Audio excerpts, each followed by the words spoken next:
तो सबसे पहले आप सभी का फिर से स्वागत है। और जैसा आप सभी को पता है कि जिस दिन से स्टेट का एग्जाम समाप्त हुआ, 16 तारीख को ऑफिशियली तरह से एग्जाम समाप्त हो गया था। 17 तारीख को हालांकि कुछ पटना के सेंटर पे 17 तारीख को भी एग्जाम चला।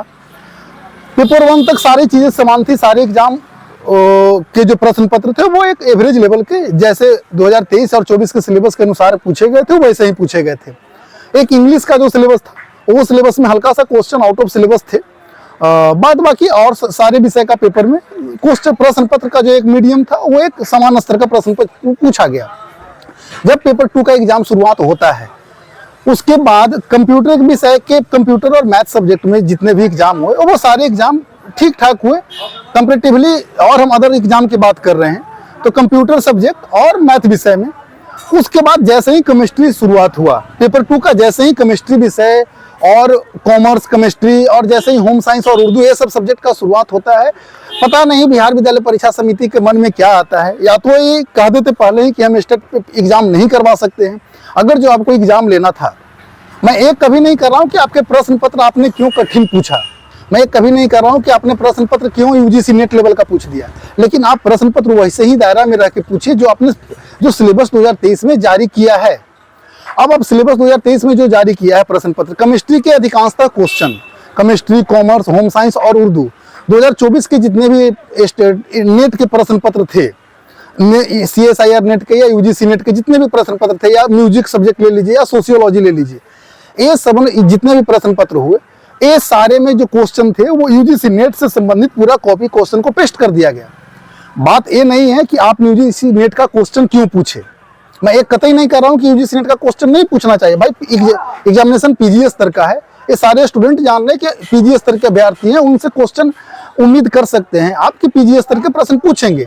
लेकिन आपने जो सिलेबस बनाया 2023 में और वो सिलेबस के अनुसार जिन्होंने तैयारी किया, आपने जो 2 एग्जाम लिया वर्ष 2023 में स्टेट 1 स्टेट और वर्ष 2024 में स्टेट, उसमें सिलेबस में कोई ज्यादा भारी बदलाव नहीं किया गया था। उसके सिलेबस के अनुरूप ही क्वेश्चन प्रश्न पत्र पूछे गए।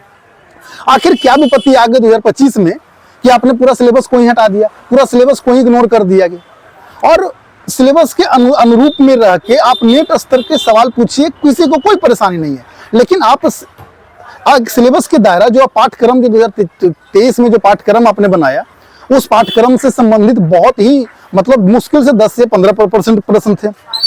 अब जैसे ही ये बात बिहार विद्यालय परीक्षा समिति के पास पहुंचती है कि केमिस्ट्री और कॉमर्स के प्रश्न पत्र में बहुत सारे नेट के 80% क्वेश्चन हूबहू पूछ दिए गए, केमिस्ट्री, कॉमर्स, उर्दू या म्यूजिक या सोशियोलॉजी, तो बिहार विद्यालय परीक्षा समिति ने टीसीएस को फिर से कांटेक्ट किया।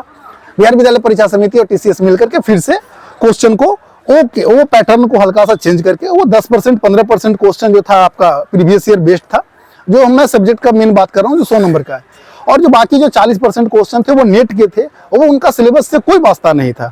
और जो 30% या 20% क्वेश्चन थे, 40% वो क्वेश्चन संबंधित थे आपके अपने ही सिलेबस से, लेकिन वो एक स्टैंडर्ड लेवल का क्वेश्चन था। हमें उस क्वेश्चन से भी कोई समस्या नहीं है। आपने जो 2023 में सिलेबस जारी किया उसके अनुरूप जो आपने परीक्षा नहीं लिया, बस हमारी समस्या सिर्फ उससे है। और इसके लिए आज मैंने आया और मैंने आकर के जो कंट्रोलर महोदय हैं, एग्जामिनेशन कंट्रोलर जो विविध हैं, उनसे 1 मिनट का वार्ता भी हुआ। सबसे पहले तो मेरा प्रश्न यही था कि आंसर की कब आने वाला है। उन्होंने बोला कि संभावना रखिए कि 24 तारीख को हम आंसर की जारी कर देंगे। हमने बोला कि सर इतने सारे जो पेपर 2 के सब्जेक्ट हुए हैं, इतने सारे जो प्रश्न पत्र जो बाहर से पूछे गए, आपसे मैंने फोन पर भी वार्ता की थी 2-3 दिन पहले इससे संबंधित, तो उन्होंने बोला कि ठीक है एप्लीकेशन आ रहा है, आवेदन आ रहे हैं। तो आवेदन आया हुआ है ढेर सारा केमिस्ट्री विषय, कॉमर्स विषय, यानी कि जो वैलिड विषय है। तो मैंने उनसे बस यही बोला है कि जो भी प्रश्न पत्र हैं जो पाठ्यक्रम से बाहर पेपर 2 में प्रश्न पत्र पूछे गए हैं उसमें आप उस प्रश्न पत्र को हटा करके, जैसे कि सादर पूर्वक कहना चाहता हूं कि स्टेट 2025 में 16/11/2025 को समाप्त होता है। इस परीक्षा में पेपर 2 की कई ऐसे विषय हैं जैसे रसायन शास्त्र, वाणिज्य, उर्दू, समाजशास्त्र, गृह विज्ञान आदि ऐसे कई ऐसे सब्जेक्ट हैं जिसमें ज्यादातर क्वेश्चन पाठ्यक्रम से बाहर पूछे गए। मैं ये नहीं कह रहा हूं कि आपने क्वेश्चन नेट से पूछा या आपने क्वेश्चन CSIR नेट से पूछा या यूजीसी नेट से पूछा या कहां से पूछा। आपने क्वेश्चन जो आपका सिलेबस था 2023 में जो वर्ष में आपने सिलेबस जारी किया था उस सिलेबस के अकॉर्डिंग आपने क्वेश्चन नहीं पूछा। ज्यादातर क्वेश्चन उस सिलेबस के बाहर से थे। हमारी बातें बस यही है।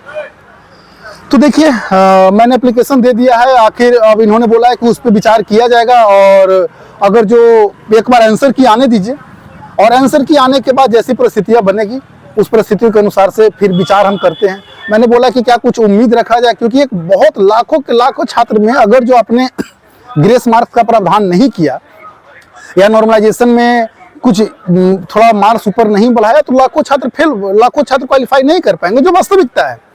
जब आप स्टेट के एग्जाम में नेट लेवल का प्रश्न पूछते हैं, वो भी स्टेट की आउट ऑफ सिलेबस जाकर के, हमारी समस्या सिर्फ उससे है।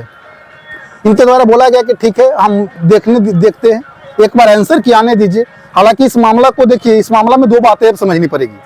सबसे पहली बात कि इस मामला को कोर्ट में ले जाकर के नहीं लिया जा सकता है, क्योंकि मैंने एक दो लोगों का कमेंट भी आया था कि कोर्ट में ले जा सकते हैं, लेकिन कोर्ट में नहीं ले जा सकते हैं, क्योंकि तब तक जब तक कोर्ट में जाएंगे जब तक इधर TRE-4 का प्रोसेस चालू कर देंगे ये लोग।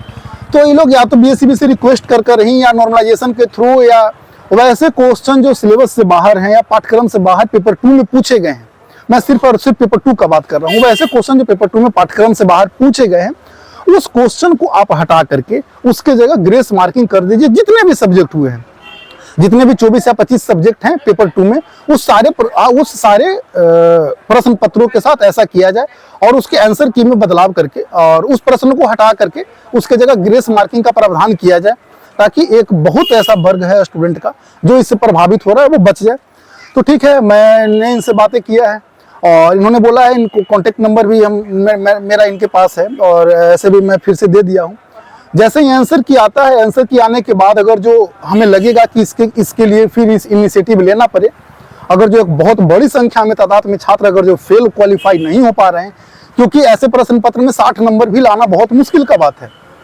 75 नंबर तो दूर की बात, 60 नंबर भी लाना, जो एक तो एग्जाम में इतना कम समय मिला, ठीक है, उससे भी हमें कोई आपत्ति नहीं है। आपने पेपर 2 पैटर्न पे कराया, तो पेपर 1 जो एग्जाम था वो पैटर्न से कराया, तो पेपर 2 में फिर क्या आपत्ति आ गई थी।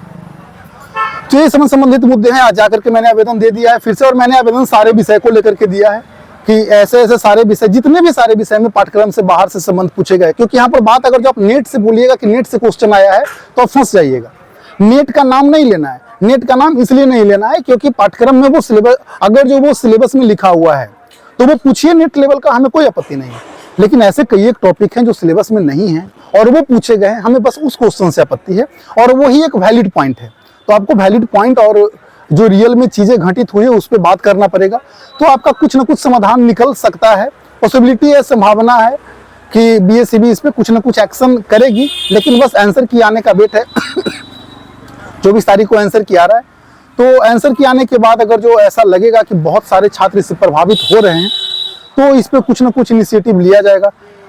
तो बस बात इतना ही करना था, और जैसा भी होगा आप लोग कुछ भी कमेंट या कुछ भी लिख सकते हैं, और भी अगर जो किसी तरह का समस्या होगा, जो भी सब्जेक्ट है, मैंने किसी एक सब्जेक्ट का बात नहीं किया, जितने भी सारे सब्जेक्ट में जो आउट ऑफ सिलेबस प्रश्न पत्र पूछे गए मैं सिर्फ उनका बात किया। चलिए ठीक है, आप सभी लोगों का बहुत बहुत धन्यवाद।